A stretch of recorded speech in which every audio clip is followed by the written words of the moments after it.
கல்வி கட்டணத்தை முறைப்படுத்த வேண்டும் என்று நான் அடிக்கடி கூறி வந்தேன். ஆனால் கருணாநிதி அதை கண்டுகொள்ளவில்லை. சட்டமன்ற தேர்தல் வரப்போகிறது என்றவுடன் பள்ளி கல்வி கட்டணத்தை முறைப்படுத்துவதாக கூறி நீதியரசர் கோவிந்தராஜன் தலைமையில் ஒரு குழுவை அமைத்தார் கருணாநிதி. அந்த குழுவும் 10,000க்கும் மேற்பட்ட தனியார் பள்ளிகளுக்கான கல்வி கட்டணத்தை நிர்ணயித்து அறிக்கை அளித்தது. நீதியரசர் கோவிந்தராஜன் குழு நிர்ணயித்த கட்டணத்தை தான் அனைத்து பள்ளிகளும் வசூலிக்க வேண்டும் என்று தமிழக அரசால் அறிவிக்கப்பட்டது.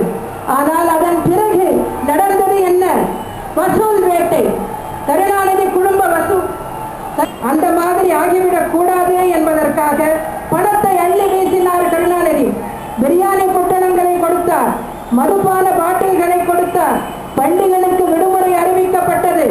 3000 அரசு பேருந்துகளை திமுக கூட்டத்திற்கு திருப்பிவிட்டார்.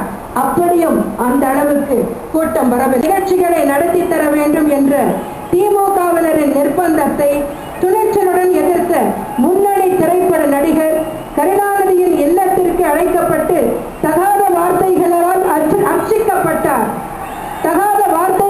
அர்ச்சிக்கப்பட்டார். அரசியலில் நுழைவது குறித்து பரிசீலிக்கப் போகிறேன் என்று கூறிய மற்றொரு பிரபல நடிகர் கருணாநிதியின் குடும்ப திரைப்படங்களுக்கு நடித்து கொடுக்குமாறு கட்டாயப்படுத்தப்பட்டார். அவர் நடித்த ஒவ்வொரு படமும் தோல்வி என்பதை கருணாநிதி குடும்பம் உறுதி செய்தது. ஹீரோக்களை ஜீரோ ஆக்குவதும் தன் குடும்பத்தில் உள்ள ஜீரோக்களை ஹீரோ ஆக்குவதும் தான் கருணாநிதி குடும்பத்தினரின் வேலையாக இருக்கிறது. திறமைக்கு மதிப்பில்லை. இந்த அளவிற்கு சுதந்திரத்தை தமிழ் திரைப்பட துறையினர் தற்போது இழந்துள்ளனர். தொலைக்காட்சி விநியோகத்திற்கான பிரத்யேக உரிமை கருணாநிதி குடும்பத்திடம் உள்ளது. கருணாநிதி குடும்பத்தினரின் அனுமதி இருந்தால் மட்டுமே தமிழக மக்கள் எந்த தொலைக்காட்சி சேனலையும் பார்க்க முடியும்.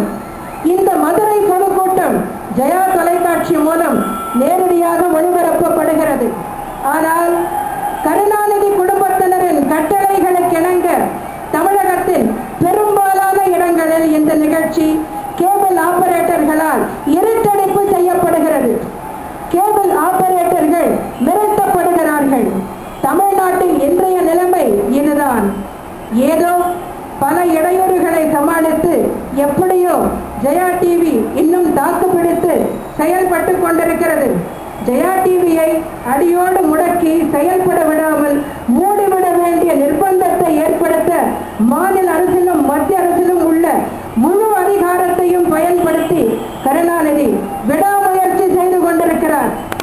நான் ஆட்சி பொறுப்பேற்றவுடன் மார்ட்டின் மீது பல்வேறு வழக்குகளை பதிவு செய்து அவரை கைது செய்ய நடவடிக்கை எடுத்தார் கருணாநிதி. இதனை அடுத்து தனக்கு ஜாமீன் வழங்க வேண்டும் என்று கோரி உச்சநீதிமன்றம் வரை மார்ட்டின் சென்றார். அப்போது அதை கடுமையாக எதிர்த்தது மைனாரிட்டி திமுக அரசு. பின்னர் கருணாநிதிக்கும் மார்ட்டினுக்கும் இடையில் என்ன நடந்ததோ தெரியவில்லை. மார்ட்டின் வழக்கு மீது மைனாரிட்டி திமுக அரசு தீவிரம் காட்டுவதை நிறுத்திக் கொண்டது. இந்த வழக்கில் தாக்கல் செய்யப்பட்ட குற்றப்பத்திரிகையில் மார்ட்டின் பெயர் விடுபட்டிருப்பதாக தகவல்கள் வருகின்றன. இதன் மர்மம் என்ன என்பது யாருக்கும் தெரியவில்லை. வழக்கிலிருந்து விடுவித்ததோடு கருணாநிதி நின்றுவிடவில்லை. மார்ட்டினை கௌரவப்படுத்த ஆரம்பித்து விட்டார் கருணாநிதி. கோவையில் நடைபெற்ற பல்கலைக்கழக பட்டமளிப்பு விழாவில் முதல் வரிசையில் ஒரு அமைச்சருக்கு அருகில் மார்ட்டினுக்கு இடம் அளிக்கப்பட்டது. அண்மையில் நடைபெற்ற செம்மொழி மாநாட்டிலும் ஒரு குழுவில் மார்ட்டின் உறுப்பினராக நியமிக்கப்பட்டார். கருணாநிதி கதை வசனம் எழுதியதாக கூறப்படும் இளைஞன் பொன்னர் சங்கர் போன்றவற்றை மார்ட்டின் திரைப்படமாக தயாரித்து வருவதாகவும் கதை வசனம் எழுதியதற்காக மார்ட்டினிடமிருந்து 50 லட்சம் ரூபாய் சம்பளத்தை கருணாநிதி பெற்றுக் கொண்டதாகவும் கூறப்படுகிறது. இது தவிர கருணாநிதி குடும்பத்திற்கு பல வழிகளில் மார்ட்டின் பேருதவியாக இருந்து வருகிறார் என்றும் தகவல்கள் வருகின்றன. அண்மையில் பூட்டான் சிக்கிம் லாட்டரி சீட்டுகள் மார்ட்டினுக்கு சொந்தமான நிறுவனத்தால் சிவகாசியில் அச்சிடப்பட்டு கேரளாவிற்கு கடத்தப்படும் தகவல் கேரள அரசுக்கு தெரிய வந்தது. இதனை அடுத்து கேரள அரசு தனது கண்காணிப்பை தீவிரப்படுத்தியது. இதன் விளைவாக தமிழக எல்லை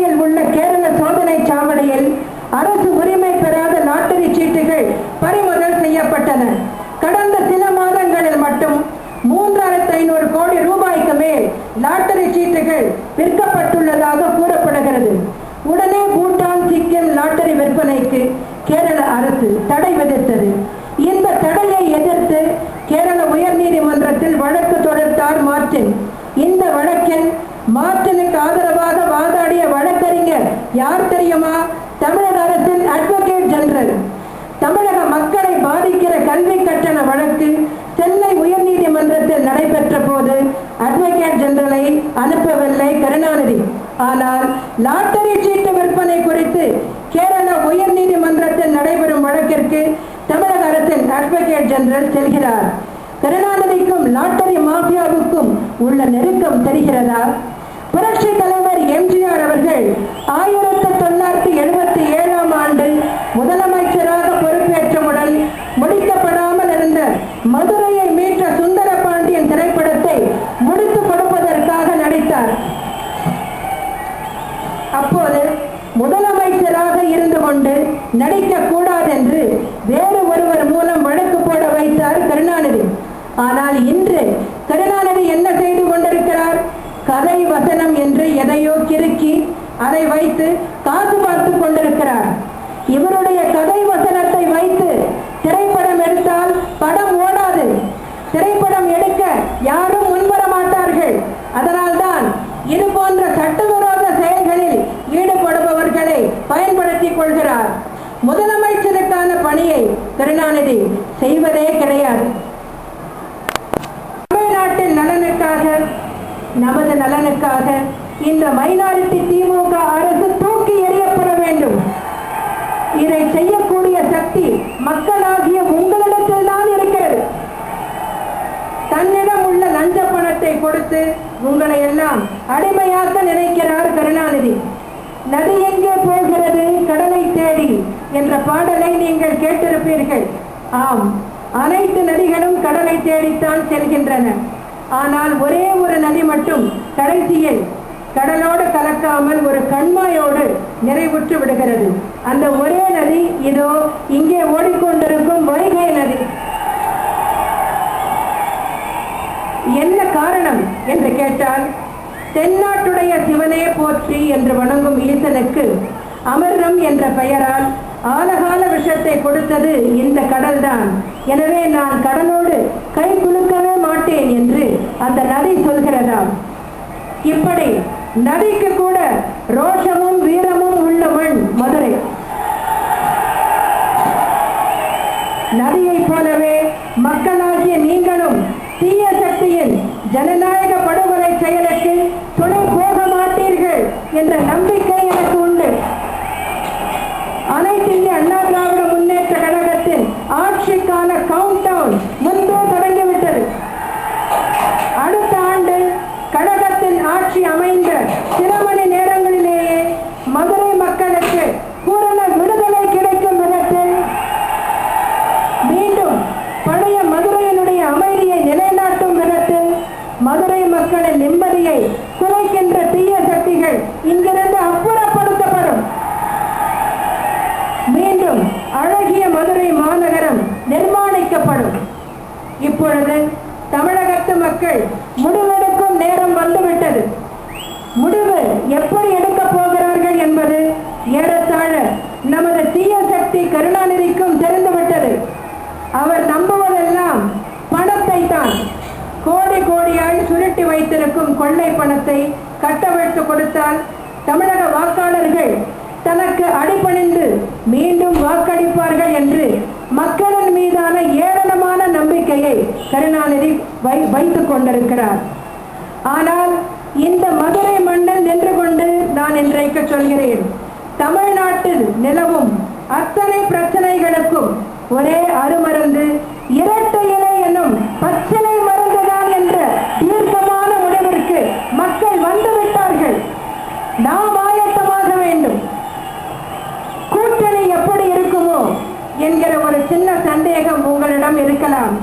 அதை ஒரு சிறிய கதையின் மூலம் உங்களுக்கு தெளிவுபடுத்த விரும்புகிறேன்.